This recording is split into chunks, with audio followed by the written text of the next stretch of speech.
ఈ జీవన యాత్రలో, జీవన సంఘర్షణలో దేవుని వాగ్దానాలు మనకిచ్చే బలం ఇంకా ఏమీ మనకి ఇవ్వలేవు.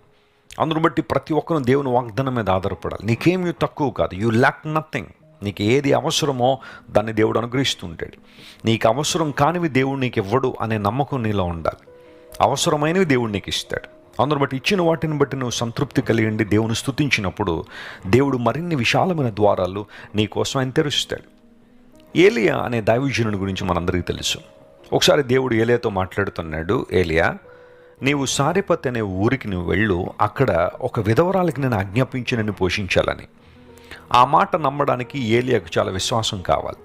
కొన్నిసార్లు దేవుడు మన విశ్వాసాన్ని పరీక్షిస్తాడు. ఆయన మాటకు లోబడతామా లేదా అనే పరీక్ష గుండా మనల్ని తీసుకెళ్తాడు. ఒక విధవరాల ద్వారా నేను పోషించబడ్డం ఏంటి?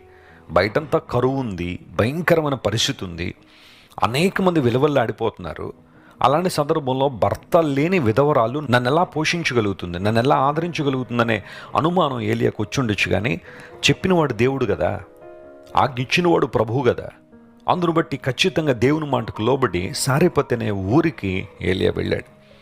అయితే తను ఏ విధవరాలి ద్వారా అయితే పోషించబడబోతున్నాడో ఆ విధవరాలికి కూడా అవసరాలు ఉన్నాయి. పుల్లలు లేవట. అందును బట్టి ఇంటి నుండి బయటకు వచ్చింది. కొంచెం పిండి, కొంచెం నూనె ఉంటే ఎన్ని రోజులు వస్తే అన్ని రోజులు, లేదా ఎన్ని పూటల భోజనం వస్తే అన్ని పూటలు వాటిని వండుకుని తిందాం అనుకున్న ఆ పరిస్థితుల్లో దైవజనుని మాటకు లోబడిన సారెపత్ విధవరాలు దైవజనునికి మాత్రమే కాకుండా తన ఇంటి వారందరికీ ఆశీర్వాదకరంగా మారింది. దేవుని బిడ్డలారా, ఒక మాట ఆలోచించేయండి. కరువు ఉన్నప్పుడు దేవుడు సమృద్ధి నా ఇంట్లో ఉంచాడు. మీ చుట్టూ పరిస్థితులు మారిపోతున్నాయని నువ్వు భయపడాల్సిన అవసరం లేదు.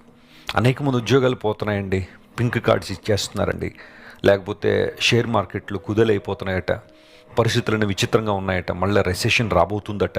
ఇలాంటి మాటలు వింటున్నప్పుడు కొన్నిసార్లు భయము, ఆందోళన, అవిశ్వాసం మనలోకి రావచ్చు. కానీ మనల్ని పోషించువాడు దేవుడు, మనల్ని బలపరుచువాడు దేవుడు, మనల్ని నడిపించువాడు దేవుడు. కనుక ఆయన మీద నువ్వు ఆనుకున్నప్పుడు, ఆయన మీద ఆధారపడినప్పుడు నీ చుట్టూ ఎలాంటి ప్రతికూల వాతావరణం ఉన్నా ఏమీ తక్కువ కాకుండా దేవుడిని పోషించే దేవుడు.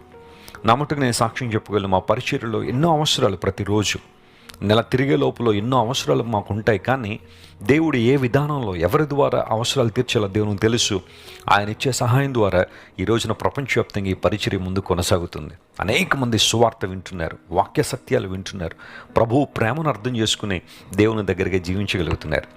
అరచు పిల్ల కాకుని పోషిస్తున్న దేవుడు నిన్ను నన్ను మర్చిపోడు. ఆయన ఈ వాగ్దానాన్ని ఈరోజు క్లెయిమ్ చేసి ప్రభువును స్తుతించండి. విశేషమైన ఆశీర్వాదాలు మీరు పొందుకోవాలని దేవుని సేవకునిగా నేను కోరుకుంటున్నాను.